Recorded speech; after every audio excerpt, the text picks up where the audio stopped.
All right, students, we are now to our penultimate lecture on the Divine Comedy. This is Dante's The Divine Comedy 2019-2020 lecture 38, introductory lecture on Dante's Paradiso, Cantos 27 to 29, the sphere of the Primum Mobile, slides 300 to 339. Take a quick look at that. That point in the middle, what's the point? That point is God, the source, the beginning of all things, the origin, many names. So, now that we are so high into heaven, entering into the ninth sphere of heaven, and we'll officially enter into it in the next couple slides, it is a time for reflection. Just as the night is the culmination of the day, and in the night we reflect on the things that have happened before during the day, so at the top of heaven we must reflect on how much ground we've covered. And so Dante now reflects upon Ulysses, Odysseus, and how far he has come, which is very interesting given the fact that we are now in Canto 27. These are Cantos 27 through 29. We'll get into 30 at the end of the lecture today. But recall, it was Canto 26 in which we first met Ulysses down in the Inferno. And we heard that actually Canto 26 is, it has a theme all across the canticles, just like Canto 6 has a theme all across the canticles. Just as Canto 6 is the political theme, we see Justinian in it, Sciacca in it, as well as Sordello. So in 26, we see not only Ulysses, but later Guido Guidizelli, as well as Arno Daniel, as well as Adam later on. It is the canto of poetry, of language. And so now that we've passed that marker, those pillars of Heracles in this text, as it were, and crossed into the unknown, it's time for us to reflect on where we've been. And so this is very similar itself to our reflection on going through the planetary spheres, which happened in Canto 22, lines 139 to 150. And recall that they were sort of named by their parents' names. And so like the daughter of Latona would be the moon. The son of Maia would be Mercury. The daughter of Dione would be Venus, obviously. And so Dante here uses his power of contemplation, the contemplation that he has just so recently seen being used by Peter Damian and St. Benedict amongst the contemplatives in Sphere 7 of Saturn. And as he looks back on his journey, is he simply looking back on what he has done and where he has been, or is he also looking back on who he has been and how much he has transformed? In fact, can you see and observe a rate of change? It's sort of a calculus question here. And can you observe your own change without looking back on what you have once been in pursuit of a standard? Say, when you first start lifting weights, you want to bench press 300 pounds. When you first start, you're at like 40 pounds. You can't even do the bar. Okay, fine. But on the way to getting where you want to get to 300, you get to 150. And at that 150 point, you look back on where you've been and you think, man, I used to be a lot water than I am now. Weaker, and yet I still have a long way to what? To go. And this is supposed to model your own human life and how you are supposed to orient yourself in your own human life, and why it is important to work towards things in your human life, because it lets you know what you've actually been doing over time and how much you've done. And I'd say that this is a good piece of life advice from Dante. Make sure to make time to reflect on things, especially at the ends and the beginnings of things. And so here's our text. I saw beyond Cadiz, that's in Spain, the passage the demented Ulysses took. Remember, folle Ulysses, the word from which we get folly, crazy Ulysses, and took, and on this side, the shore almost on which the gentle Europa was carried. So Dante sees beyond now what Ulysses saw. He has gone farther than Ulysses. If Ulysses went farther than any man at his time in passing the pillars of Heracles, which are in Spain, and seeing the mountain of purgatory, recall he did not make it to purgatory. Who has made it to purgatory after going through hell? Dante. Who has made it into celestial paradise? Dante. Something interesting about that. I've told you that epic writers try to beat each other. That like something that Dante does explicitly amongst the thieves in Canto 27 of the Inferno is he has them excuse me, it's 27, it could be 25. It is 25. Very good. He has the thieves transform into snakes in the same way that Lucan has snakes transform in his Pharsalia, in the same way that Ovid has Tiresias turn into a snake in his Metamorphoses. Well, here we see that, yes, and that was what I was going to say. And there's a 16th century epic by another Italian called Orlando Furioso, and the Italian, his name is Ludovico Ariosto, and it's interesting. His main character, Orlando, loses his mind, which goes to the moon, and he has a character named Astolfo with a winged horse go through the Inferno, where he talks to a cheater, and then go up the mountain of Purgatory to the top of terrestrial paradise, where he actually meets St. John of all people. And then he ascends to the first sphere of heaven, which is obviously the what? The moon. And on the moon, he finds something very interesting. He makes a change. He finds all the wits that people have ever lost on the moon, and actually takes his own wits back, and then takes Orlando's wits back. And the writer in the very next canto, it happens to be in Canto 34, when he says this, recall that the Inferno was 34 cantos long, very intelligent. He actually says, the poet in the beginning of Canto 35 says, but who will go take my lost wits and bring them back to me? And so, very interesting, you can see, not only in Dante here, going beyond Homer, even after Dante, Ariosto attempting to go beyond Dante, though I don't think that it actually worked out in that case. All right, Oiropa, something interesting about her. The story of Oiropa is that she was one of the lovers of Zeus, and in fact, Oiropa is one of the planets, or excuse me, one of the moons that surrounds Jupiter, precisely for that reason, just like Io, and there are a few others too, just like that. Oiropa was a woman loved by Zeus, who Zeus then became a beautiful bull that she rode on, and then took her out into the sea and brought her over essentially to Europe.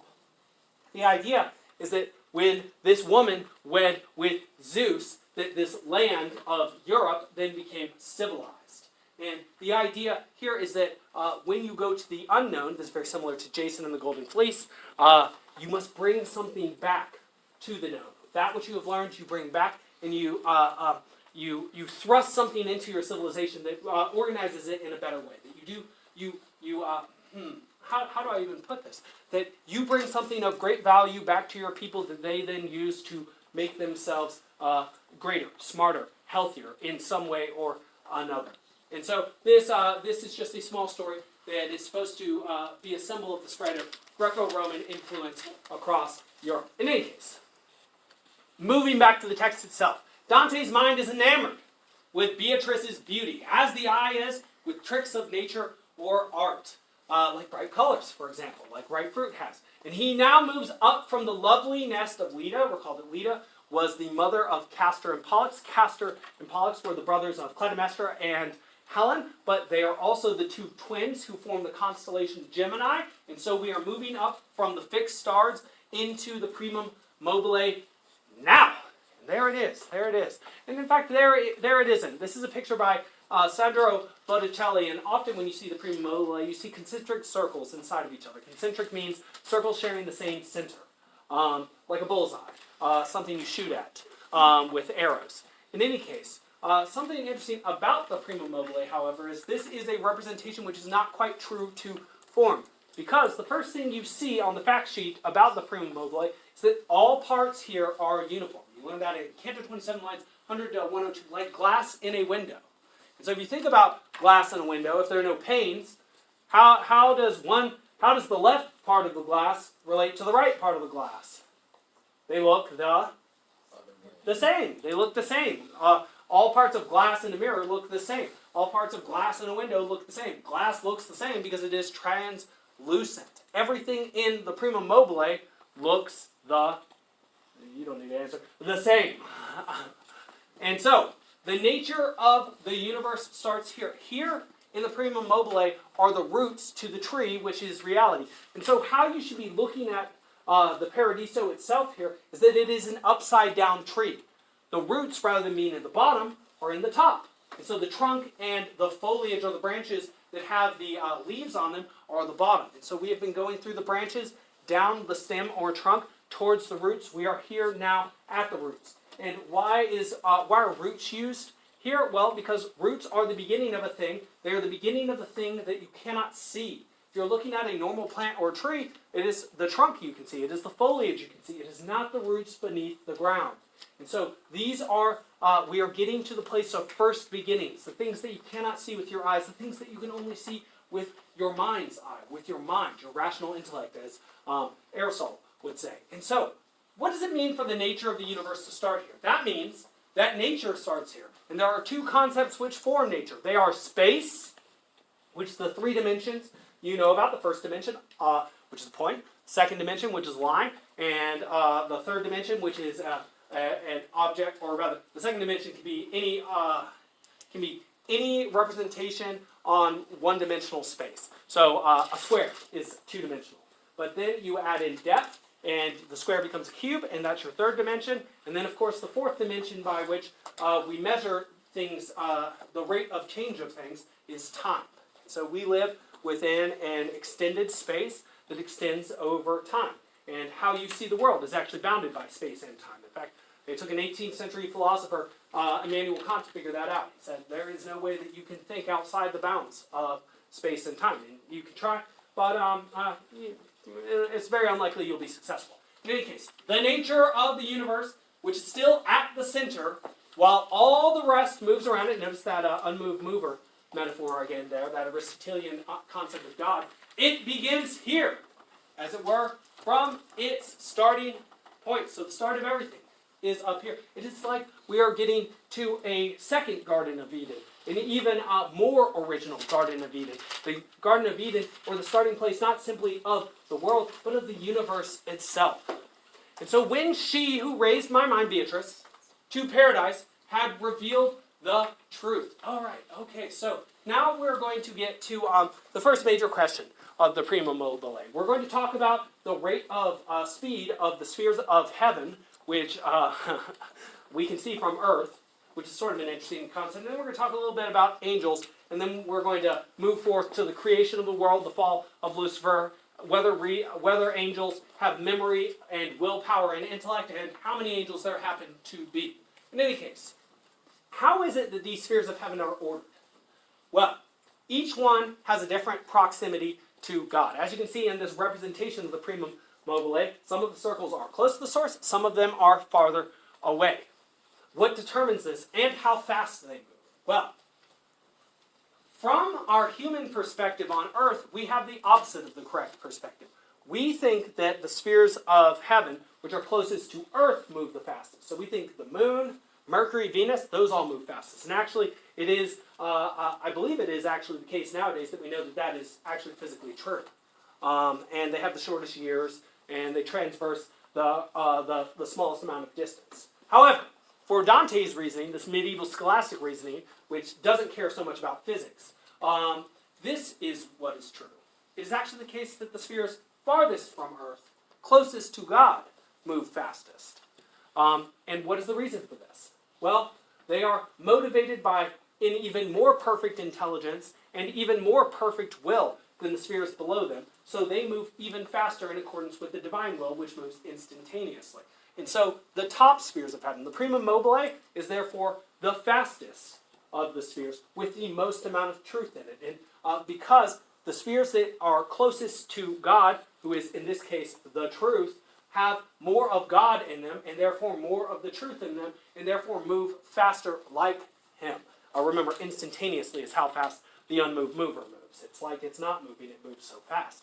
In any case, that would mean that the Moon is the slowest sphere. After that, Mercury after that, Venus after that, the Sun, Mars, Jupiter, Saturn, the fixed stars, and the Primum Mobile. And that is the basic point that's made here. From that point, heaven and the whole of nature depend. That point is talking about God, the source, the origin of all things. All right, good. And so, like I was saying just now, but I'll repeat this because this is sometimes complicated to students, on Earth, the farthest heaven seems slowest from our perspective. We see the spheres seeming to move very slowly across the sky. And yet that is our inverted, incorrect way of seeing with our senses without using our minds. But in heaven, one notices that the farther spheres from Earth, the farthest one being the Primum Mobile, are closer to the source of their motion, and therefore the Primum Mobile and God, and are therefore faster. Therefore, the closer to the truth, or the origin, or the point, or God, the sphere is, the more truth is housed within it, the faster it moves, because the more literally motivated it happens to be. Motivation being a sense of internal motion, movement. All right, here is an image of angelic orders. We're not going to talk too much about them because, honestly, that's just not a big part of our interpretation of this text. And so, the choirs of angels from Canto 28. I really only need you to know the first Trinity rather than all 9 or 10 choirs of them. In any case, the choirs of angels are elucidated. The ones that are embodied in the Primum Mobile are called the seraphim. And the second highest ones in the fixed stars are the cherubim. And the third highest ones in Saturn are the thrones. Yes, thrones, like something that is sat on by a king. Now, what is it that the seraphim indicate? Well, they show loving attention or fiery keenness. The seraphim represent a divine love, is what they really show. They the highest choir of angels in heaven represent love. And so apparently the highest concept in all reality is love, and the most important thing in existence and in a human existence seems to be love. What is second even to that, contrary from the philosophical tradition, which Dante would be inheriting, is wisdom. Rather than wisdom being the most important thing in all the universe, love is. And so wisdom is takes a second place here through the idea of the cherubim. The thrones are represented as a stream of wisdom called glowing ones.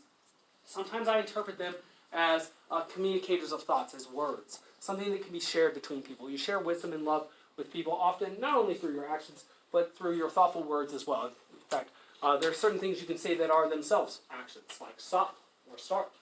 In any case, Dante then gives his compliments to a man named Dionysius the Areopagite, who is sometimes erroneously called Saint Denis, who himself wrote on the celestial hierarchy and gave what Dante considers an accurate listing of the angels in heaven. There was a second guy, Pope Gregory, the same Gregory that supposedly raised Trajan from the dead in order to baptize him Christian so that he could die and go to heaven. Well, he had an idea on the celestial hierarchy, which is apparently wrong. In fact, Dante explicitly says that when Pope Gregory made it to heaven, he smiled at his mistake. And so, if I ask you on a quiz or a test coming up, which thinker on angels was correct according to Dante, you will say that it was, if you wish to be correct, Dionysius the Areopagite, not Pope Gregory. In any case, this is a work from the celestial hierarchy. It talks about the seraphim, means those who kindle or make hot, that's love. Cherubim denotes abundance of knowledge or an outflowing of wisdom, and the glowing ones, streams of wisdom, are the thrones. And now, Dante has decided that we have now, since we are at the beginning of the universe, to ask some of the biggest questions. Tell me about the creation of the world. What came first in the creation? Dante, being a medieval scholastic, is well familiar with the 4th century philosophical thinker Aristotle. And so, what is it, or 4th and 5th century, I suppose. In any case, from the 5th century tradition. Aristotle splits all things in existence into form and matter. And he uses the very famous analogy of a signet ring, that's a ring with a sign in it, or a symbol on it, being pressed into the wax. The form is the form, or say if the sign on the wax, or excuse me, if the sign on the ring is an eagle and then it's impressed into the wax, the form that then goes into the wax is an eagle. The matter, or is then the wax itself. And so Dante is asking what came first, form and matter. Form or matter. Or was it heaven or was it earth? Or was it man or was it woman? What came first, the chicken or the egg, as it were? And well, the response that we get is actually that form and matter were made all at once in the form of a being. So a being, a human, is itself form and matter. Your matter is your flesh, your human body. Your form, for Aristotle, is your soul or your mind.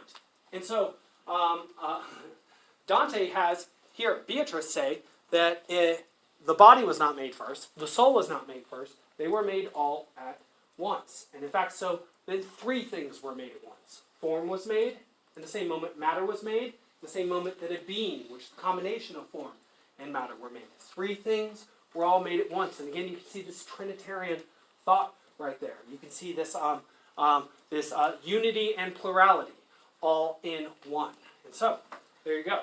In any case, order and substance were created at once. And remember that Zeus is a principle of order in the universe. And he talked about his golden rope and hates Ares, who is the principle of conflict in the universe. The highest point of the universe is pure actuality. In fact, that's one of the ideas of Aristotle and Dante on what a god is. Pure act, purus actus, it is sometimes called. Something that is constantly in motion, never stopping, and engaged in a perfect motion that can never change, because potential is that which allows something to be receptive or changed in the universe. Well, pure potentiality is in the lowest place in the universe. So the highest point of the universe, something that's purely act. Lowest point of the universe, something that's purely potential, purely receptive, has no character in of itself, can just be impressed upon by other things. Well, apparently this pure act, or purus actus, and this pure potentiality, this purest potens, were twisted together, never to be untwisted. And so you might see act here as form, and you might see potentiality here as matter. There is no such thing, according to Dante, as simply pure form. There is no such thing simply as pure matter. They're all together, which might say some interesting things about Dante's conception of what God really is to him. And so, just sort of a theological question one might be tempted to ask, potentially heretical, is did God come to be in the same moment man did, as mediated through the limiting or discerning function of consciousness? Was the creation of consciousness also an act of binding it to finite matter? Is that sort of the idea behind being bound to the flesh, being bound to limitation? Remember that quote from Jupiter, which was, the infinite in excess could not help but to limit itself at some point in the universe in order to become actual. And so, do things have to be limited to be real? Is the idea of something which is unlimited and real a contradiction in thought? These are difficult questions. And, so Dante gives us a bit of a bibliography. He says, there are plenty of people that agree with my way of thinking here, and he doesn't even list Aristotle. He says, first and foremost, there's St. Jerome. And then second, he says, the Holy Scriptures. Again, he uses the Holy Scriptures in total as in agreement with his thought on something. And so he says, and you will see for yourself, if you look carefully, in Canto 29, line 42. And so reason can see this, for perfect motions do not last without perfect intelligence behind them and perfect wills motivating them. So note all these terms. No space and time, no pure act, no pure potentiality. No, also what you see here, perfect intelligence and perfect willpower. Because the idea behind the movements of the spheres of heaven is that they move in perfect circular motions. We know that that's incorrect now because of the ecliptic. We know that they actually move in elliptical fashions now. But again, Dante was not so privy to actual physical thinking as we are. And so the idea behind how these spheres move in perfect motions is that they have perfect intellect, so they can move in a perfect way. And they never stop moving in a perfect way because they have perfect wills, which means that they're perfectly motivated. So they do a perfect motion for all time, never stopping. And that's why Dante thinks the spheres of heaven are constantly moving, and that's why Dante thinks that the universe continues to move. And that's not that bad an idea, because, we know that through some tricks of gravity, the planets seem to revolve around the sun, and we do too, while also rotating on our axis, and this happens to create the conditions for life, which we totally do not control, and are totally subject to the will of, you could say, heaven or the sun for. And so this is Dante's attempt at a cosmology, at why the universe is the way that it is, and it's not that bad an attempt. Now we have some further information these days which show us that he's not right in all cases, but he's doing the best he can with the concepts he has, and especially with his limited scientific knowledge. All right. Now, Beatrice answers 3 burning questions of Dante. The first question is this: how long after creation did Lucifer and the horde fall? Now, recall, we had a chance in Canto 26 to ask Adam some questions, and one of the questions asked to him was, besides how old he was, sort of a rude question to ask an old person, was, how long did you last in Eden? And we heard 6 or 7 hours, and we recall that Dante also lasts 6 hours up in celestial paradise. So 6 hours. Well, Lucifer lasted in heaven fewer than 20 seconds, supposedly. Supposedly, the conception of the universe, the birth of the universe, happens, and about 20 seconds later, Lucifer falls. So very quickly that sort of thing happened. Why did it happen? The accursed pride of Lucifer. So pride has apparently been bound to the universe since around 20 seconds from its inception. Interesting. Well, that's really all I have to say about that one. Question 2. Do the angels understand and remember and will? Now, so something Dante starts to say here, and I do have a couple slides talking about this, is that some of the people that have interpreted Scripture have now started to put their own personal desires for glory in front of their pursuits of truth. They attempt to show themselves as clever or interesting, or even, in the case of certain preachers in Dante's estimation, as funny. They care about being funny or seen as clever more than they care about figuring out the truth. And so people have started to say interesting things about angels. Dante has a very interesting and limited conception of angels. If you think of them as like sort of little baby Cupid cherubim with little feathery dove-like wings, holding harps and maybe bugles or trumpets to their mouths, and flying about. That's not Dante's idea. In fact, he says that Beatrice says, no, the angels do not understand and remember and will. Because the angel never stops looking at God. The angels never stop looking at God. If you are constantly looking at something that never changes, do you have to have a memory in order to remember that thing? No, because it's constantly exposed to your senses, or in the case of the angels, to their intellects. Do you have to will? Well, again, sort of no. It does. Dante does sort of express that they do have their own sort of willpower, but their willpower is one with the divine willpower, the absolute will. And so they don't actually need contingent wills, because they simply will the same thing that the source or God wills. And do they understand insofar as they have grace? They understand. And so the idea behind an angel is that they're constantly revolving around God in a perfect way and observing him in a way that never changes. And so it seems almost to our taste sort of boring what's happening, if you can consider looking at, the ineffable truth, a boring sort of thing, which perhaps you can. Question number 3. How many angels are there in heaven? Dante here says, he sort of takes King Solomon's sort of approach to this. There are many theories, and in fact there are some people that say like 3,000 and 1,000 of them fell with Lucifer, and try and give accounts like that. But Dante says, men lie in the world, they twist scripture, men are ignorant too, they show off philosophy to show their peacock feathers, is what I was talking about just now, rather than the white light of truth. Lambs go back home, fed on wind. That means empty words of promises, similar to Iolaus's bag, which is itself a metaphor for Odysseus' faith in his faithless men. And people jump at promises without proof. They are so starved for truth. So this is one of those questions that people will give interesting answers to in order to be funny, or in order to be perceived as clever, and yet they won't try and dig and actually see true answers to this. The idea behind theology is not that you just find something interesting in order to glorify yourself, but that you find something true in order to understand the world better, and perhaps to charitably give that to somebody near you. Which I think is very interesting, especially having come from philosophical circles myself. It is obviously, and often the case, that people attempt to show off how smart they are in such a classroom, rather than to figure out what is right out in front of them. And so that the lambs, who don't know anything, this is Dante indicting preachers, go back from their pasture fed with wind. So this is like going to church and you have a very funny pastor, but he doesn't know anything about what he's talking about. And it is no excuse that they don't see any harm in it. Christ did not say to his companions, go and preach rubbish to the world, but gave them truths that they could build upon. And these sounded so loudly in their mouths, like trumpets, that in their fight to start the fire of faith, they used the gospel as both shield and lance. Now they go out with idiotic jokes to preach.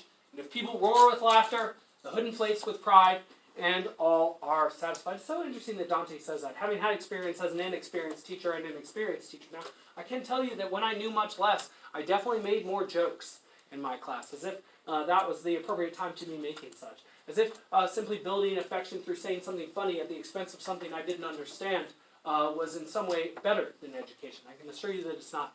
So as love follows upon the act of the mind which conceives, the sweetness of loving is warm or warmer as the case may be. Observe now how exalted and how capacious is the eternal power which has made for itself so many mirrors, these mirrors are the angels, on which to break itself, and yet remains as one before. So Daniel, there's an Old Testament author, Daniel, prophetic, does not give a definite number of angels. There are countless numbers of angels. Each is unique, and each reflects the light of God, with truth, almost as if each angel is itself a true message in the mind of God. So what is the answer to how many angels there are in the Primum Mobile in heaven itself?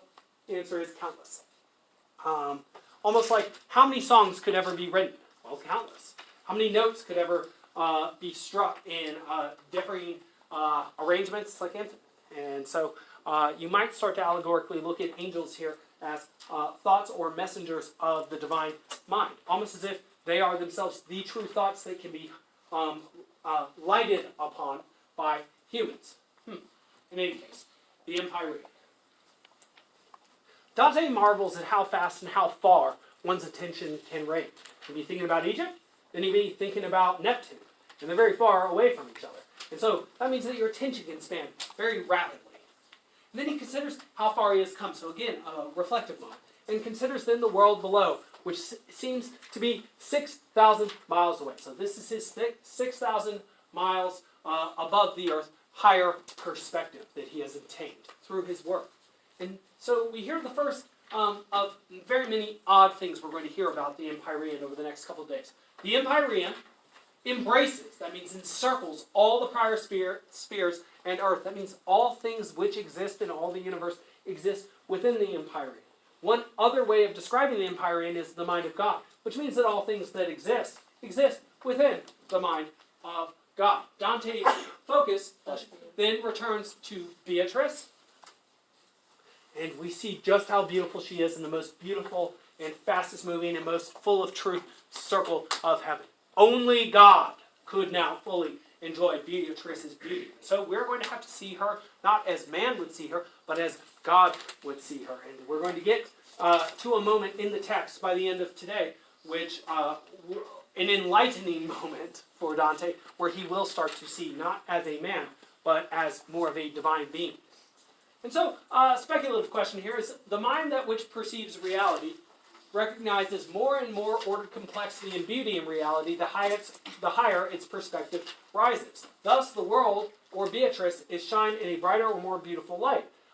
The idea is this: the more ordered your mind becomes, is it the case that you see more order in reality, and order is that which is beautiful in reality rather than that which is disordered and random? Are you more capable of seeing the things that you could not see as your mind becomes better ordered? And I say almost certainly that is true. It is often people that only see the ugly in the world, or only know of the ugly in the world rather than the beautiful, that only see the ugly. It's like, well, if you can't understand a symphony, then you don't have much to say about the beauty, the most beautiful and ordered things that have ever been made by man. In any case, Dante then admits himself defeated by the essence of Beatrice's beauty. He says it's totally ineffable. He can't possibly be expected to write down in a book, using language, just how beautiful she is. He'd have to resort to platitudes. Like it's very deeply moving to see her. And so he leaves a fuller description to a future trumpet. And so he's actually literally saying, there may be a poet that comes after I do, and this poet may be more gifted than I am, more capable of expressing beauty than I am, but here I am at the limit of my abilities, and I'm also at the limit of heaven. So we have emerged now from the largest body, the Primum Mobile, to the heaven of simple light. That is the Empyrean. And notice that the Empyrean is itself a complex word built on two Greek words. The word "im" comes from the word "in," which means in, and the word "pyrean" comes from the word "per," or "pyre," in our language, which means fire. So fire within is what the Empyrean is. Fire. It is itself outside space and time, and it seems to be either life or light itself. What is life or light itself? It seems to be something like pure being, or pure energy, or pure consciousness, outside of matter, outside of the constraints of matter. It's something else very interesting about it is that it is outside the constraints of space and time, which means how much time do we spend in here? It is undefined. How much time does Dante spend here? It is undefined. It could be millions of years that he spends learning what he learns. It could be 3 seconds, how long. But there is no time there. So it is, as I said, like 1 over 0, undefined. And who do we see here in this Empyrean? Well, we see two armies. Those who came before the coming of Christ and those who came after the coming of Christ. Even in this place of pure light, there is division. And we'll actually later see a division between ladies and men as well. And so look at some of the descriptions here of the Empyrean. It is called intellectual light, full of love, love of the true good, full of happiness, happiness which transcends any sweetness. And so these are Dante's attempt to add a description of what the ultimate heaven that could exist in his imagination would be. Intellectual light. You notice it's not imaginative light. Full of love. So it's full of love. It's full of light. It's full of truth. It's full of good. It's full of happiness. It's full of happiness which transcends sweetness. It is the place where all the best things which can exist do exist. And then Dante sees the two battalions and is blinded again, just like when he attempted to see the body of St. John. So did living light so shine about me, lines 49, 51, and Canto 30, and left me wrapped in such a veil of glory that nothing was visible to me. The love which makes this heaven quiet welcomes newcomers with a salutation like this to make the candle ready for the flame. Remember that candles are made of wax, just like that that metaphor or analogy I shared with you earlier of the signet ring being impressed into the wax. The wax is that which is receptive, and so Dante is now made receptive of the truth he is going to receive. He is finally ready for the ultimate truth. The flame that the Empyrean, which is made of intellectual flame, will burn on his wick. These brief words had no sooner entered me than I became aware that my faculties, that's his mind, had acquired more than their usual power. The light of the Empyrean, being in its very presence, bolsters Dante's ability to see what actually is and what it actually is. Dante will now see things as they are, beyond mere appearances. He will now see things, or in a moment he will see things, very differently from how he did before, in a complete way, rather than a discrete individual in particular or incomplete way, the way that humans see things, bound by time. He will now see things in a way unbounded by time, in a perfectly ordered way, which is bizarre and difficult even to comprehend. And now we see something up here at this top of heaven, and it makes us think of a garden, and it makes us think actually of terrestrial paradise, which was so like a garden with birds and trees and two streams going through it. We see here, and I saw light in the form of a stream, so a light stream, of resplendent brilliance in between two banks. So it is very much like a stream or a river, painted with all the marvels of the spring. Is this the stream of consciousness, I ask? That's sort of an allegorical way of interpreting this. And are the two banks, the two hemispheres of one's brain? That'd be a very allegorical way of reading this. In any case, here's an image of the river of light right there. Very difficult to see by William Blake here. Probably because the whole idea is that this is all difficult to comprehend, so it shouldn't be easy to see. From this river, now the stream has turned into a river, issued live sparks, which everywhere settled themselves in the flowers. There are flowers here too. Notice this garden metaphor, like rubies which have been set in gold. And I want you to think of that. A ring, which is gold, is it made cheaper or more expensive by the addition of a ruby? Far more expensive, which means that a gem is more expensive even than gold, precisely because a gem allows what to pass through it, which makes it even more beautiful? Light. And so it's like you as a human are the gold, and yet your mind, which can have light, which is a metaphor for truth, housed within it, is the most valuable part of yourself. It's like what's coming out of this light stream are pieces of information or wisdom or truth that can then be housed within the gem-like minds of humans who learn from it or drink from it. And in so drinking these truths, they become even more valuable, shining, resplendent, brilliant, as we call our most intelligent people. Are the live sparks here true thoughts, which settle everywhere in the flowers? Are the rubies bits of truth, which the golden rings people can carry with them? Good thing we have this extra day, because we need it.